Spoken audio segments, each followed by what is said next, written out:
जय श्री कृष्णा। राधे राधे। प्रिय भक्तगणों, आप सभी को उत्पन्ना एकादशी की हार्दिक शुभकामनाएं। आज आप सभी भक्तजन रसपान करेंगे उत्पन्ना एकादशी व्रत की कथा। हिंदू धर्म में उत्पन्ना एकादशी का विशेष महत्व है। मार्गशीर्ष माह के कृष्ण पक्ष की उत्पन्ना एकादशी के दिन से ही एकादशी व्रत की शुरुआत हुई थी। भगवान विष्णु ब्रह्मांड के पालनहार हैं और वो अपने भक्तों की सभी इच्छाओं की पूर्ति करते हैं। धार्मिक मान्यताओं के अनुसार आज के दिन जो भी भक्त सच्चे मन से व्रत रखकर व्रत की कथा को पढ़ते या सुनते हैं, उन पर एकादशी माता और भगवान विष्णु की कृपा सदैव बनी रहती है। तो आज के इस वीडियो में आप सुनेंगे उत्पन्ना एकादशी की संपूर्ण व्रत कथा और तुलसी माता की कथा के साथ ही आरती भी, क्योंकि भगवान विष्णु को तुलसी जी अत्यधिक प्रिय है। तो भगवान विष्णु के साथ ही आज के दिन तुलसी जी की पूजा करके तुलसी जी के पौधे में दीपदान करता है, उन्हें कभी भी आर्थिक समस्याओं का सामना नहीं करना पड़ता है। तो आज आप सभी भक्तजन बहुत श्रद्धा संचित मन से इन कथाओं को पूरा अंत तक सुनिएगा।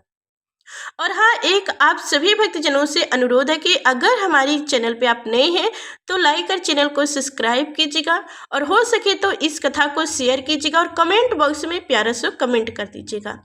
तो चलिए अब ध्यानपूर्वक कथा को सुनिए।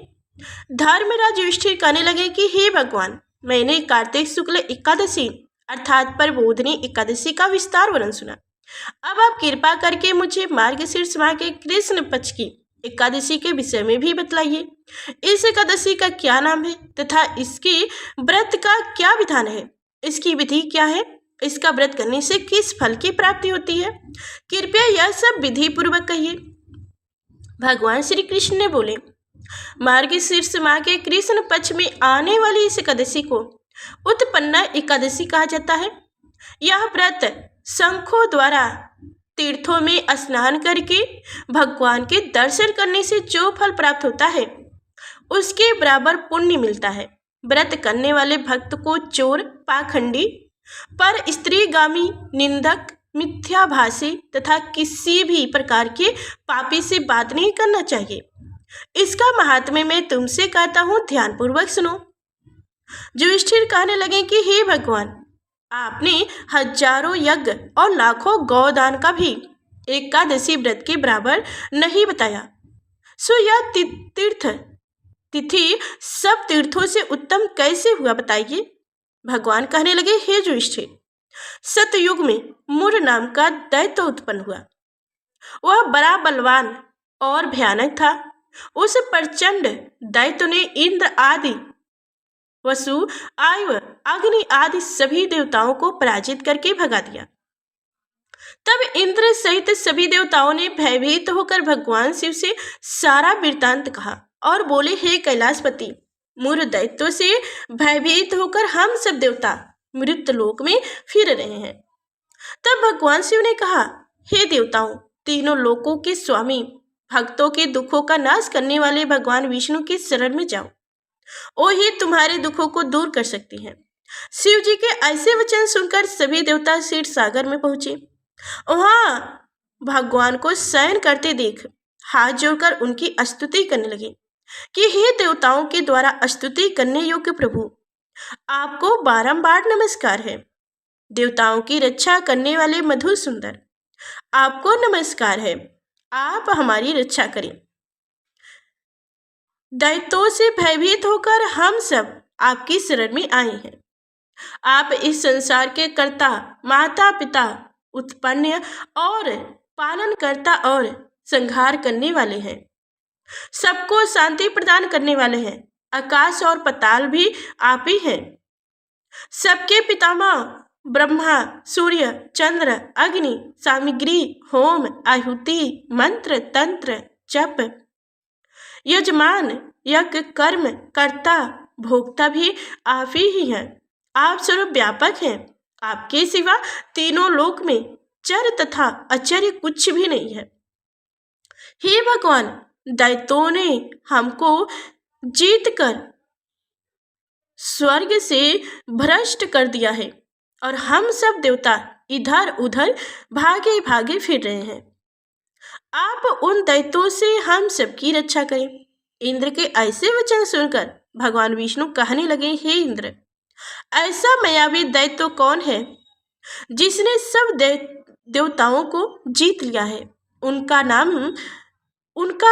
नाम क्या है? उसने उसमें कितना बल है और किसके आश्रय में है तथा उसका स्थान कहाँ है? यह सब मुझसे कहो। भगवान की ऐसे वचन सुनकर इंद्र बोले, भगवान, प्राचीन समय में एक नारी जंग नामक राक्षस था। उसके महापराक्रमिक और लोक व्याखित मूर नाम का एक पुत्र हुआ। उसके चंद्रवती नाम की नगरी है। उसी ने सब दैत्यों को स्वर्ग से निकालकर वहां अपना अधिकार जमा लिया है। उसने इंद्र, अग्नि, वरुण, यम, आयु, ईस्या, चंद्रमा, नित्र आदि सबके स्थान पर अधिकार कर लिया है। सूर्य बनकर स्वयं ही प्रकाश करता है, स्वयं ही मेघ बन बैठा है और सबसे अजय है।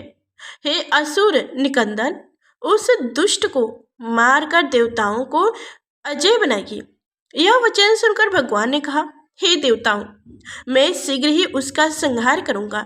तुम चंद्रवती नगरी जाओ।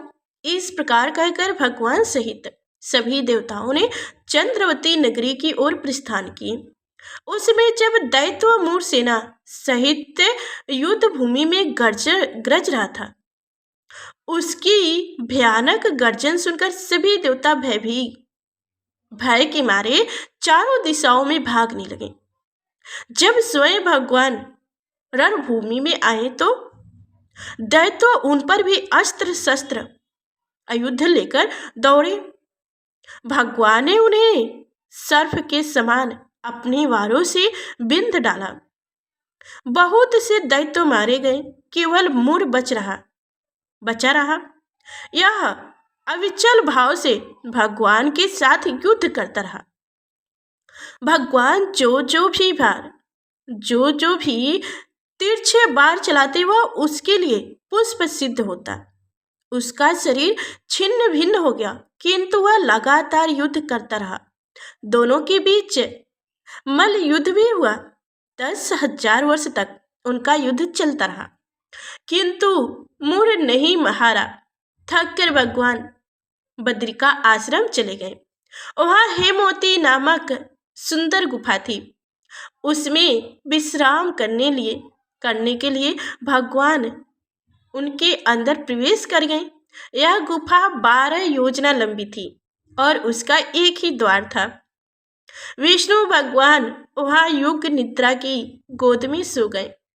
मूर भी पीछे पीछे आ गया और भगवान को सोया देखकर मारने को उत्सुकता हुआ।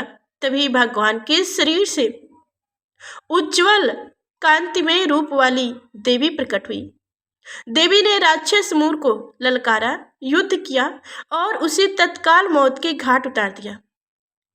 श्री हरि जब युग निद्रा की गोद से उठे तो सब बातों को जानकर उस देवी से कहा कि आपका जन्म एकादशी के दिन हुआ है। अंत आप उत्पन्ना एकादशी के नाम से पूजित होंगी। आपके भक्त वही होंगे जो मेरे भक्त हैं। जय श्री हरि, जय माँ लक्ष्मी, जय हो एकादशी माता।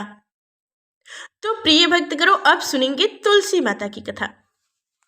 तुलसी से जुड़ी एक कथा बहुत प्रचलित है। श्रीमद् देवी भागवत पुराण में इनके अवतार की दिव्य लीला कथा भी बताई गई है। एक बार शिव ने अपने तेज को समुद्र में फेंक दिया था। उसे एक महातेजस्वी बालक ने जन्म लिया। वह बालक आगे चलकर जलंधर के नाम से पराक्रमिक दैत्य राजा बना। उसकी राजधानी का नाम जलंधर नगरी था। दैत्यराज कालनेमी कन्या वृंदा का विवाह जलंधर से हुआ। जलंधर महाराक्षस था। अपनी सत्ता के मध्य में चूर उसने माता लक्ष्मी को पाने की कामना से युद्ध किया, परंतु समुद्र से ही उत्पन्न होने के कारण माता लक्ष्मी ने उसे अपने भाई के रूप में स्वीकार किया। वहां से पराजित होकर वह देवी पार्वती को पाने की लालसा से कैलाश पर्वत पर गया। भगवान भोलेनाथ का ही रूप धारण कर माता पार्वती के समीप गया, परंतु मां ने अपने योग बल से उसे तुरंत पहचान ली तथा वहां से अंतर ध्यान हो गया। देवी पार्वती ने क्रोधित होकर सारा वृत्तांत भगवान विष्णु को सुनाई। जलंधर की पत्नी वृंदा अत्यंत पतिव्रता स्त्री थी। उसी के पतिव्रता धर्म की शक्ति से जलंधर ना तो मारा जाता था और ना ही पराजित होता था। इसलिए जलंधर का नाश करने के लिए वृंदा के पतिव्रता धर्म को भंग करना बहुत जरूरी था।